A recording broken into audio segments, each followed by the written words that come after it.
I'm washing dishes now, windows and cleaning. I just look. I don't know if you can see properly. Anyway, somebody's written on here with their fingers.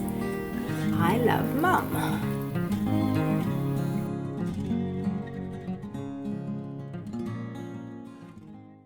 Hello, today I would like to share with you a frugal living tip and 3 recipes that I used recently relating to that tip. Those 3 recipes are lemon pudding cake, which is an Amish recipe, caramel biscuits, and a rice pudding that you make in the slow cooker. I would like to share a simple living tip and a simple thought which has helped me with the stress of getting the kids ready for school in the morning, but it is a thought that can relate to anybody in any situation. I would like to share some photos that Johan took on his holiday last week with the older kids, and you can guess where they went, and a few thoughts from the story of Sarah in the Bible. Okay, so my frugal living tip is to use recipes that don't use expensive ingredients, or to use recipes that use up the ingredients you have. So I'm going to show you a lemon pudding cake, so that uses a lot of lemons and a lot of eggs, which if I had to go buy all them then it might be expensive, but I had lots of eggs and lots of lemons that needed to be used up, so it was a really good recipe to use then. Some recipe books, their recipes you just need to buy so many different things, so I prefer to stick to more simple recipes that you don't need to buy a whole lot of stuff for. The lemon pudding cake is a cake you mix everything together, but when it's cooked it has like a sauce on the bottom. It's like a self-saucing lemon pudding. Sometimes it turns out a little bit differently than other times. I don't know why. This time it was more, I don't know, kind of thick. Sometimes the sauce is runny. This time it wasn't as runny, so sometimes it turns out different ways. But it is really nice if you like lemons. So I have lots of lemons and lots of eggs, so I'm going to make this lemon pudding cake, which is another Amish recipe. So it's a good one to make if you have lots of lemons and lots of eggs. It uses about 8 eggs. And I'm not sure how many lemons it needs. It makes a really big pudding. It would probably take us a couple of days to eat it. So yeah, it does make a really big pudding, but it is really yummy.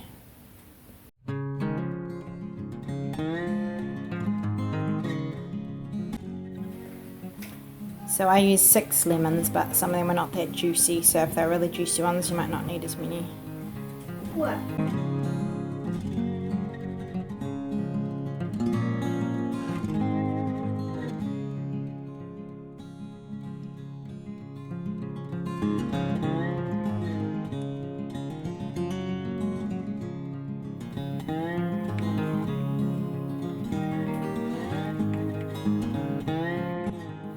So I've never made it in this dish before, but hopefully it turns out good.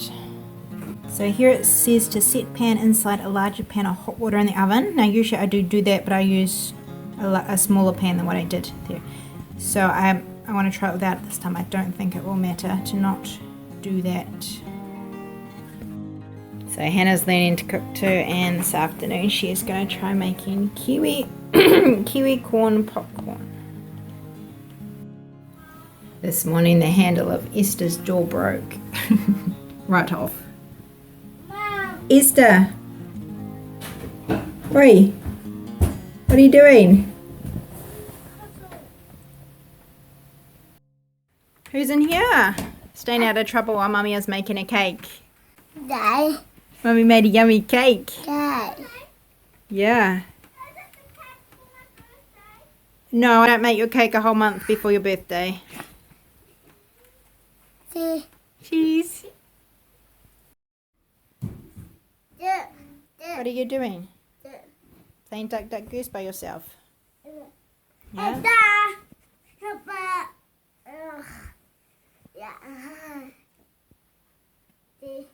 Cheese.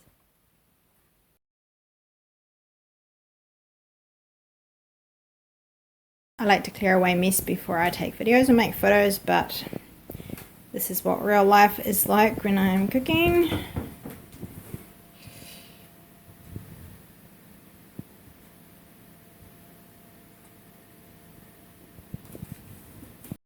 So I'm making these I'm making these biscuits called caramel biscuits.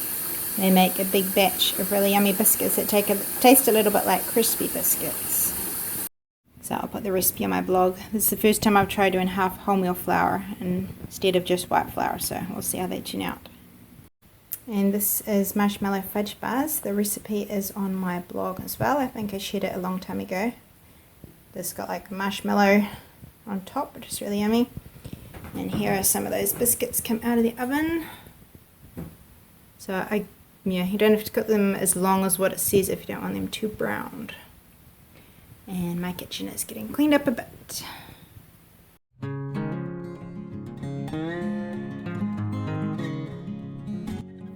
So something that's really nice and easy to make in the slow putter is rice pudding. And I doubled this recipe. So I had 1 cup of short grain rice, 6 cups of milk, and half a teaspoon of salt. And you stick it in for about 4 hours.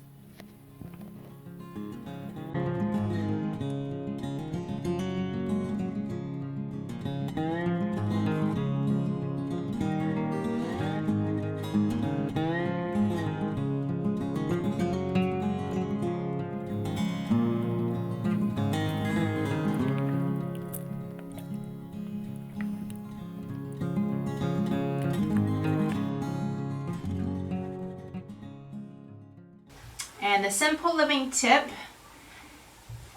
I don't know, how do I say this? Wow, it's kind of a thought. The simple living tip is that if you get rid of something, you never have to touch it or look at it or think about it again. And now, of course, you don't want to get rid of all your stuff so that you don't have to touch it again.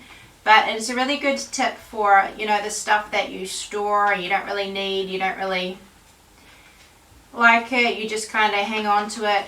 It's a good thought to think of then, if I keep it, I'm going to have to organize it again or clean it again or look at it again or think about it again. If I get rid of it, I never have to think about it or touch it or clean it or organize it again. And the simple thought, which I found really helpful in the morning, because I find it quite stressful in the morning getting the children already on time, and sometimes it goes really well and it's not stressful at all. Other times little things happen, maybe the children are fighting with each other, or Lydia's being difficult, or I don't know, something just makes it a little bit harder. Now I find it quite stressful, and also I don't like the pressure of getting out the door on time too, so that doesn't help.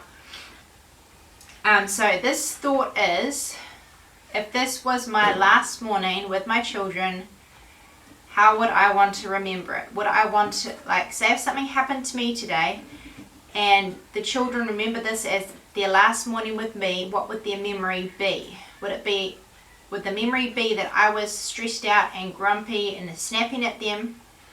And if it was their last morning, if something happened to them at school, which is always possible, how would I want to remember my last morning with them? Would I want to have bad memories and feel guilty of the last time that I spent with them?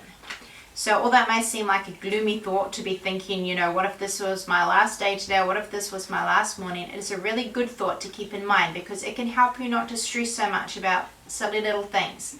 And although it doesn't make the mornings less stressful, it helps me to stay calm and not get so stressed. So it is a good thing to keep in mind, especially in any relationship. If you are married, it's a good thing to keep in mind. What if this were my last evening with my husband, or my last morning? What if I never see him again? Would I want to have bad memories? Just that simple thought could make you be a lot nicer and kinder. And it's also a good thought to think about spiritually. The Bible talks a lot about we don't know what's going to happen tomorrow. We need to be ready today to meet God. Because, we never know when we're going to die. It could be today, it could be tomorrow. So we shouldn't boast about what's going to happen in the future, and we shouldn't depend on the future, because we don't know what's going to happen. So it is a really good thought to keep in mind.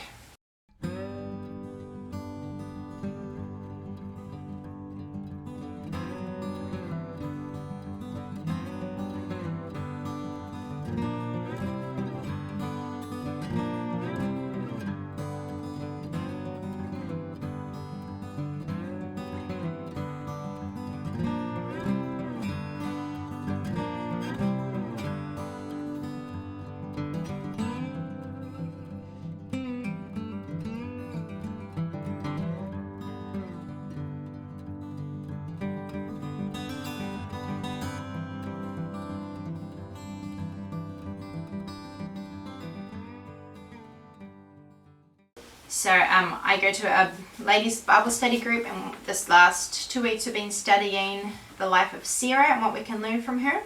And I listened to a sermon, which I will link it down below in case you're interested. But it was about lessons from Sarah, and it was very practical and relevant. So anyway, I'm just going to share a few thoughts that kind of summarize what the guy was saying. So the first one is, don't get in front of God. You need to follow God. So Sarah kind of tried to make things happen because she didn't want to wait, and she wasn't trusting God. So we need to not try to get in front of God and sort out things for ourselves. We might think life would be better if we followed our own plan, but God's plan will always be better than ours. And Sarah kind of, she tried to make things happen with Hagar, but it just made things worse, really. Second thought is, keep your faith strong by keeping your eyes on Jesus. So Sarah's faith got weak when she was waiting and waiting. So we can keep our faith strong by keeping our eyes on Jesus. Number 3 is, the wait is going to be worth it. So wait on the Lord. Number 4 is, if you're living by faith and wondering where God is and why it's taking so long, and you're tempted to want to get out in front or lose faith, remember what Genesis 18 verse 14 tells us. Is anything too hard for the Lord?